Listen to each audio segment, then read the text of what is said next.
তোমার হাত পাখার বাতাসে প্রাণ জুড়িয়ে আসে,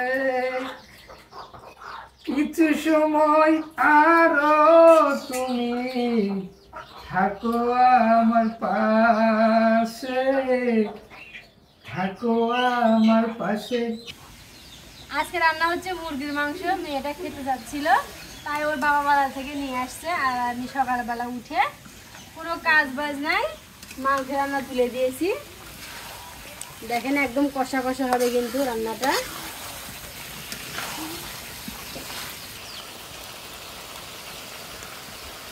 আর এভাবে কষা কষা রান্না করে খেয়ে দেখবেন, অনেক টেস্টি হয়। সঙ্গে যদি থাকে লেবু, আরও জমে যাবে। তো রান্না দেখেন আমার শেষ, একদম গায়ে মাখা মাখা করেছি। এখন আমি ঢেলে নেব।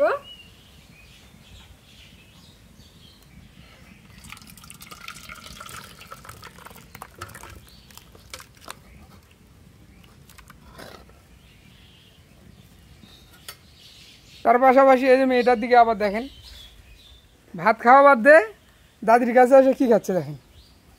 পাকছে মো একদম গাছে পাকা দানা। ও এটা কি অবস্থা? হ্যাঁ দানা খাচ্ছি আমি। তুমি খাওয়া দেখো সেরকম মিষ্টি দানাটা।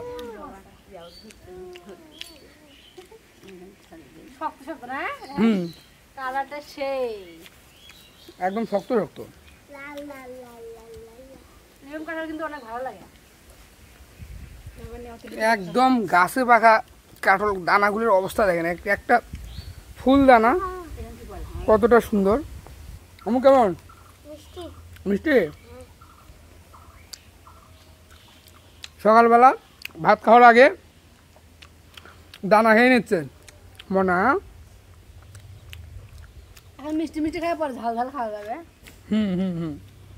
তোমার হাত পাখার বাতাসে প্রাণ জুড়িয়ে আসে,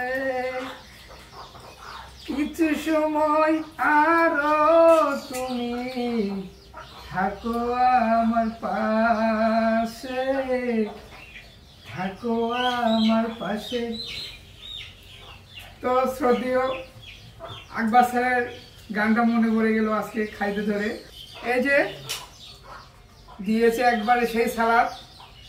আমার সালাদ না লেবু, তোমার তো কোনটা লাগবে নাকি? ও কাঁচা মরিচ গো, প্রাণ জুড়িয়ে আসে, কিছু সময় আরো তুমি থাকো আমার পাশে। তাহলে বিয়স সকালবেলা বাড়িলি রান্না করেছে একদম মুরগির মাংস।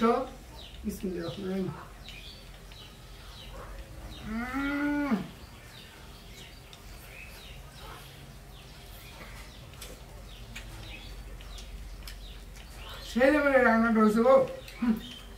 খাচ্ছি তো খানা দিন। আম্মা তুমি কি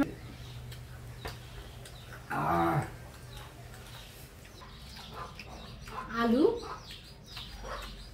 ভাতের সঙ্গে মেখে লেবুটা চিপে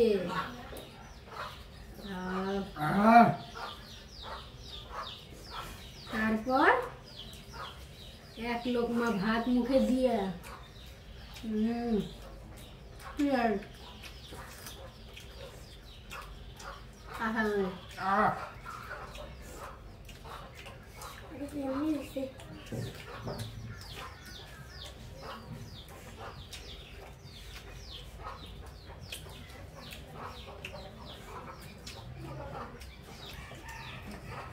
ফুটে ফুটে খাওয়াটা কিন্তু একটা মজা আছে, তাই না?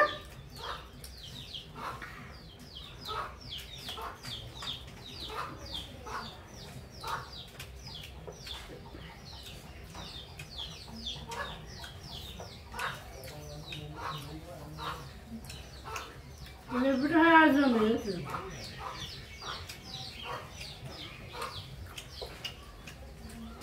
একদম টাটকা লেবু। এক্ষুনি গাছ থেকে তুলে আনা হয়েছে।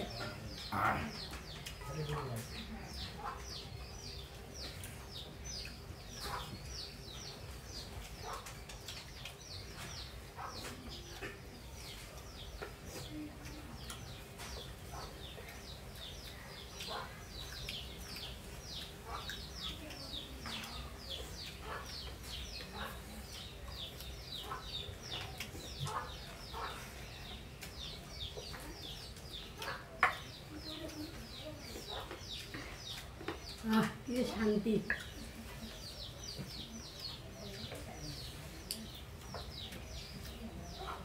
আমরা সারা দিন ভাত খাই, সবসময় ভাত খাই, 3 বেলা ভাত খাই। তারপরেও ভাত কিন্তু অপরিত হয় না, মানে বেরোসি হয় না।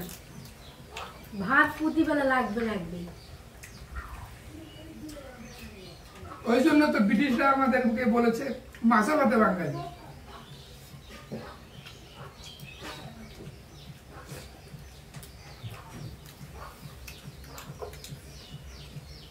ভাবলেন ভাত দেবো না।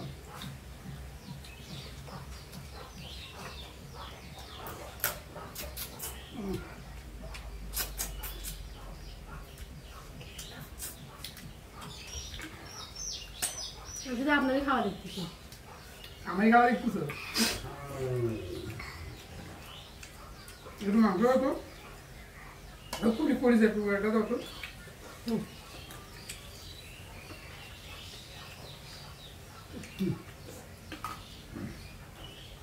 কলিজা, আমার কলিজা।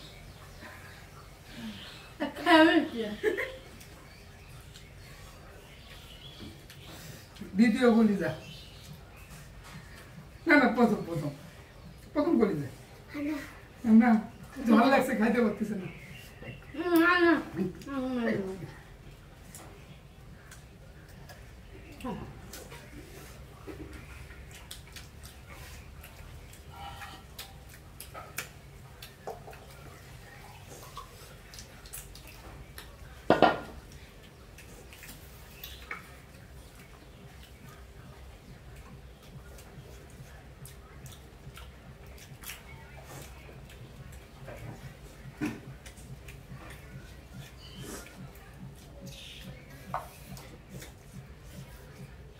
তো সকালবেলা অনেক কষ্ট করে ভিডিওটা করা হলো। আপনারা যে যেখান থেকে আমাদের ভিডিওটা দেখতেছেন, আপনাদেরকে সকলকে জানাই অসংখ্য ধন্যবাদ এবং আমাদের ছোট্ট পরিবার থেকে অভিনন্দন জানাই আপনাদেরকে আমাদেরকে এতটা ভালোবাসা দেওয়ার জন্য। তো সকলেই ভালো থাকবেন এবং